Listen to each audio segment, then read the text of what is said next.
बिस्मिल्लाहिर्रहमानिर्रहीम। अस्सलाम वालेकुम। लेक्चर का आगाज़ हदीस नबवी सल्लल्लाहु अलैहि वसल्लम से करते हैं। हदीस का मफ़हूम है, अल्लाह के नबी फरमाते हैं, तुम में से बेहतरीन शख्स वो है जो कुरान को सीखे और दूसरों को सिखाए। आज के लेक्चर में हम डिस्कस करेंगे electric force, magnetic force, Lawrence force और लॉरेंस फोर्स की एक एप्लीकेशन वेलोसिटी सिलेक्टर। तो सबसे पहले हम बात शुरू करते हैं इलेक्ट्रिक फोर्स। तो हमने पढ़ा है किसी भी अगर कोई भी charge Q E electric field में पड़ा हो तो उस पर जो लगने वाली फोर्स होती है वो QE के बराबर होती है। तो F is equal to QE। अब देखो ये जो फोर्स है ये दो चीज़ों पे डिपेंड कर रही है, एक चार्ज पे और एक इलेक्ट्रिक फील्ड पे। अगर चार्ज पॉजिटिव है तो जिस तरफ को फील्ड होगा उसी तरफ को फोर्स लगेगी। जैसे ये एक पॉजिटिव चार्ज इस तरफ जा रहा है तो इस पर जो फोर्स है वो फील्ड की तरफ लगेगी। तो यहाँ पे फील्ड इस तरफ को है तो यहाँ पे फोर्स भी इसी तरफ को लगेगी। और ये चार्ज इस तरफ जा रहा है तो इस पर भी फोर्स इस तरफ को लगेगी। और दूसरा, आप देखो अगर चार्ज नेगेटिव है तो फिर जो फोर्स लगेगी वो इलेक्ट्रिक फील्ड के ऑपोजिट में लगेगी। जैसे ये जो चार्ज है ये इस तरफ को जा रहा है और इलेक्ट्रिक फील्ड इस तरफ है, तो जो फोर्स लगेगी वो इलेक्ट्रिक फील्ड के ऑपोजिट में लगेगी, वेलोसिटी के ऑपोजिट में नहीं बल्कि इलेक्ट्रिक फील्ड के ऑपोजिट डायरेक्शन में। तो ये फोर्स लगने से ये तेज हो जाएगा, ये फोर्स लगने से ये तेज हो जाएगा और ये फोर्स लगने से ये डिफ्लेक्ट हो जाएगा। तो आपने देखा कि जो इलेक्ट्रिक फोर्स है वो हमेशा या फील्ड की तरफ है या फील्ड के ऑपोजिट है, कभी भी वो फील्ड के परपेंडिकुलर नहीं होगी।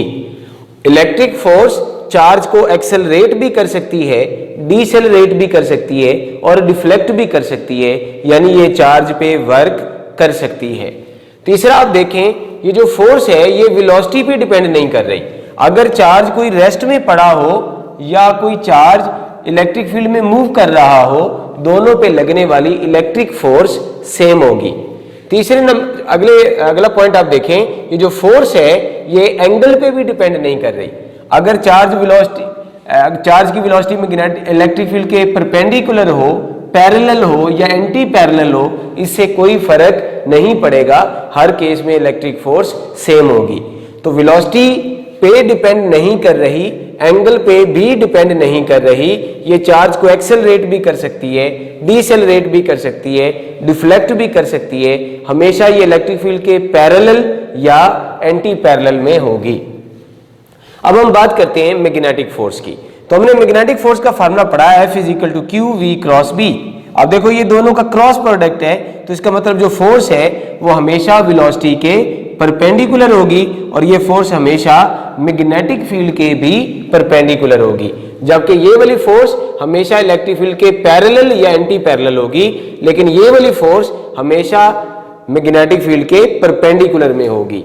अब आप देखो ये जो फोर्स है ये चार चीजों पे डिपेंड कर रही है, चार्ज पे, वेलोसिटी पे, मैग्नेटिक फील्ड पे और एंगल पे यानी मोशन पे, कि मोशन किस डायरेक्शन में हो रही है। अगर चार्ज मैग्नेटिक फील्ड के पैरेलल या एंटी पैरेलल मूव करेगा तो उस पर कोई फोर्स एक्सर्ट नहीं होगी। अगर चार्ज रेस्ट में होगा तब भी कोई फोर्स एक्सर्ट नहीं होगी और ये जो फोर्स लगेगी वो हमेशा वेलोसिटी के परपेंडिकुलर है। अगर ये फोर्स हमेशा वेलोसिटी के परपेंडिकुलर है तो इसका मतलब इसका वर्क डन जीरो होगा, यानी ये चार्ज को ना एक्सेलरेट करेगी और ना ही ये उसको डीसेलरेट करेगी, ये सिर्फ चार्ज को डिफ्लेक्ट करेगी। इसलिए मैग्नेटिक फोर्स को हम कहते हैं ये ओनली डिफ्लेक्टिंग फोर्स है, इसका वर्क डन जीरो है, ये स्पीड को चेंज नहीं करेगी, ये काइनेटिक एनर्जी को चेंज नहीं करेगी, ये कोई भी वर्क डन नहीं करेगी। अब फर्ज करो ये हमारा मैग्नेटिक फील्ड है और उसमें ये चार्ज मूव कर रहा है, तो ये मैग्नेटिक फील्ड है और इसमें चार्ज परपेंडिकुलर डायरेक्शन से मूव कर रहा है। अब ये जो फोर्स है वो हम फाइंड कर सकते हैं, तो ये उंगलियां फील्ड की तरफ और अंगूठा वेलोसिटी की तरफ, तो यहाँ पे फोर्स लगेगी इनटू द पेपर। तो जब हम इसको इसमें थ्रो करेंगे तो ये जो मैग्नेटिक फील्ड है ये इसको सर्कुलर पाथ में बेंड कर देगा। तो इस तरह ये जो चार्ज है वो मैग्नेटिक फील्ड के अंदर एक सर्कल में घूमना शुरू कर देगा। तो याद रखो, जब भी वेलोसिटी और मैग्नेटिक फील्ड परपेंडिकुलर होते हैं तो मैग्नेटिक फोर्स चार्ज को सर्कुलर पाथ में घुमाना शुरू कर देती है। अब फर्ज करो चार्ज की वेलोसिटी मैग्नेटिक फील्ड के पैरेलल में है। अब इस केस में इस चार्ज पर कोई भी डिफ्लेक्टिंग फोर्स अमल नहीं करेगी तो इसका पाथ होगा स्ट्रेट, यानी ये डिफ्लेक्ट नहीं होगा। इस केस में पाथ था सर्कुलर। अगर चार्ज की वेलोसिटी फील्ड के एंटी पैरेलल है, अब भी इस पर कोई डिफ्लेक्टिंग फोर्स अमल नहीं करेगी तो अब भी ये डिफ्लेक्ट नहीं होगा और इसका पाथ होगा स्ट्रेट। यानी जब भी चार्ज की वेलोसिटी मैग्नेटिक फील्ड के पैरेलल या एंटी पैरेलल होगी तो चार्ज का पाथ होगा स्ट्रेट। अब फर्ज करो सिचुएशन ऐसी है कि जो वेलोसिटी है वो मैग्नेटिक फील्ड के साथ कोई एंगल बना रही है, थीटा एंगल बना रही है। अब ना तो वो उसके पैरेलल है ना ही परपेंडिकुलर है। इस केस में हम वेलोसिटी के कंपोनेंट्स बना लेंगे। अब ये कंपोनेंट फील्ड के पैरेलल है, इसकी वजह से ये चार्ज आगे जाएगा और ये वाला जो कंपोनेंट है वो मैग्नेटिक फील्ड के परपेंडिकुलर है, इसकी वजह से चार्ज सर्कुलर पाथ में मूव करेगा। तो अब ये दोनों काम एक साथ होंगे, यानी चार्ज सर्कुलर पाथ में भी मूव करेगा और साथ में आगे आगे भी जाएगा। सर्कल में भी मूव कर रहा है और साथ में आगे आगे भी शिफ्ट हो रहा है इस वेलोसिटी की वजह से।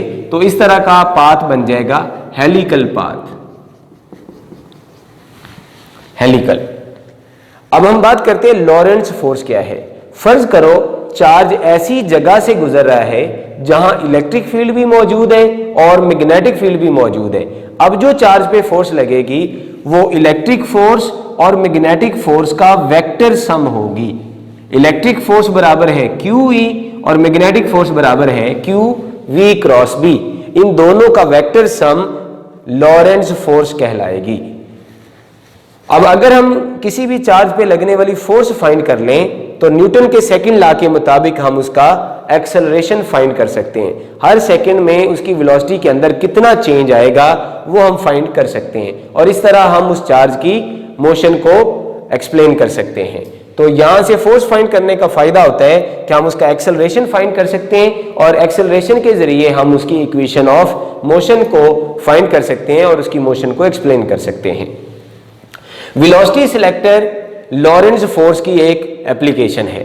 वेलोसिटी सिलेक्टर में हम दोनों फील्ड अप्लाई करते हैं, इलेक्ट्रिक फील्ड भी और मैग्नेटिक फील्ड भी, और दोनों एक दूसरे के परपेंडिकुलर डायरेक्शन में इस तरह अप्लाई करते हैं कि अगर इलेक्ट्रिक फील्ड फोर्स नीचे को लगा रहा है तो मैग्नेटिक फील्ड फोर्स ऊपर को लगाए, या अगर मैग्नेटिक फील्ड फोर्स नीचे को लगा रहा है तो इलेक्ट्रिक फील्ड फोर्स ऊपर को लगाए। यानी दोनों फील्ड इस तरह सेट करने हैं कि दोनों फील्ड चार्ज पे ऑपोजिट डायरेक्शन में फोर्स एक्सर्ट करें। मिसाल के तौर पे फर्ज करो यहां पर मैंने मैग्नेटिक फील्ड अप्लाई कर दिया into the plane of the paper और इसमें ये एक पॉजिटिव चार्ज इधर को मूव कर रहा है। तो राइट हैंड पाम रूल के मुताबिक उंगलियां फील्ड की तरफ, अंगूठा वेलोसिटी की तरफ, तो फोर्स लगेगी अपवर्ड। तो मैग्नेटिक फोर्स अपवर्ड इसको ऊपर की डायरेक्शन में बेंड करेगी। और अगर मैग्नेटिक फोर्स अपवर्ड है, अब हमने इलेक्ट्रिक फील्ड ऐसे अप्लाई करना है कि इलेक्ट्रिक फोर्स डाउनवर्ड हो। तो फिर इधर हम पॉजिटिव चार्ज वाली प्लेट रख देंगे और इधर हम नेगेटिव चार्ज वाली प्लेट रख देंगे और इलेक्ट्रिक फील्ड डाउनवर्ड डायरेक्शन में पैदा हो जाएगा। तो जब ये पॉजिटिव चार्ज यहां से गुजरेगा, ये पॉजिटिव चार्ज वाली प्लेट उसको रिपेल करेगी और नेगेटिव चार्ज वाली प्लेट उसको अट्रैक्ट करेगी और इलेक्ट्रिक फोर्स की वजह से ये नीचे बेंड हो जाएगा। अब आपने देखा मैग्नेटिक फोर्स इसको ऊपर लेके जा रही है और इलेक्ट्रिक फोर्स उसको नीचे लेके जा रही है। अगर मैग्नेटिक फोर्स इलेक्ट्रिक फोर्स से ज्यादा होगी तो ये चार्ज ऊपर को बेंड हो जाएगा, और अगर इलेक्ट्रिक फोर्स मैग्नेटिक फोर्स से ज्यादा होगी तो ये चार्ज नीचे की डायरेक्शन में बेंड हो जाएगा। लेकिन अगर ये दोनों फोर्सेस बराबर हो जाए तो जितना ऊपर डिफ्लेक्ट होगा उतना ही नीचे इफेक्ट डिफ्लेक्ट होगा और दोनों का इफेक्ट कैंसिल आउट हो जाएगा, तो ये चार्ज स्ट्रेट पास करेगा। तो सिर्फ वही चार्ज सीधा पास करेगा जिस पे लगने वाली force magnetic force electric force के बराबर होगी। अब आपको पता है कि जो मैग्नेटिक फोर्स है वो वेलोसिटी पे डिपेंड करती है, लेकिन जो इलेक्ट्रिक फोर्स है वो वेलोसिटी पे डिपेंड नहीं करती। अगर ये दोनों फोर्स बराबर हैं तो magnetic force is equal to electric force. Magnetic force का फार्मूला है QVB, क्योंकि V और B परपेंडिकुलर हैं तो साइन थीटा साइन 91 हो गया, और इलेक्ट्रिक फोर्स का फार्मूला है QE। Q कैंसिल हो जाएगा तो आपके पास V का फार्मूला बनेगा E/B, यानी सिर्फ वही चार्ज सीधा पास करेगा जिसकी वेलोसिटी E/B के बराबर होगी। जिसकी वेलोसिटी E/B के बराबर है वो डिफ्लेक्ट नहीं होगा और स्ट्रेट पाथ में पास करेगा। तो अगर आपको E और B का पता है तो आप फाइंड कर सकते हैं कि किस वेलोसिटी वाला चार्ज स्ट्रेट पास करेगा। आप देखो ये जो वेलोसिटी है ये सिर्फ इलेक्ट्रिक और मैग्नेटिक फील्ड पे डिपेंड कर रही है, ये चार्ज पे डिपेंड नहीं कर रही। अब याद रखो, अगर स्पीड बढ़ जाए इस वैल्यू से तो मैग्नेटिक फोर्स बढ़ जाएगी, तो फिर ये चार्ज ऊपर को बेंड हो जाएगा, और अगर वेलोसिटी इस वैल्यू से कम हो जाए तो मैग्नेटिक फोर्स इलेक्ट्रिक से कम हो जाएगी, तो फिर ये चार्ज नीचे की डायरेक्शन में बेंड हो जाएगा। एक और बात याद रखो, वेलोसिटी सिलेक्टर में इलेक्ट्रिक फील्ड, मैग्नेटिक फील्ड और वेलोसिटी तीनों एक दूसरे के परपेंडिकुलर सेट किए जाते हैं। Thank you so much. Video के बारे में फीडबैक जरूर दीजिएगा। अल्लाह हाफिज।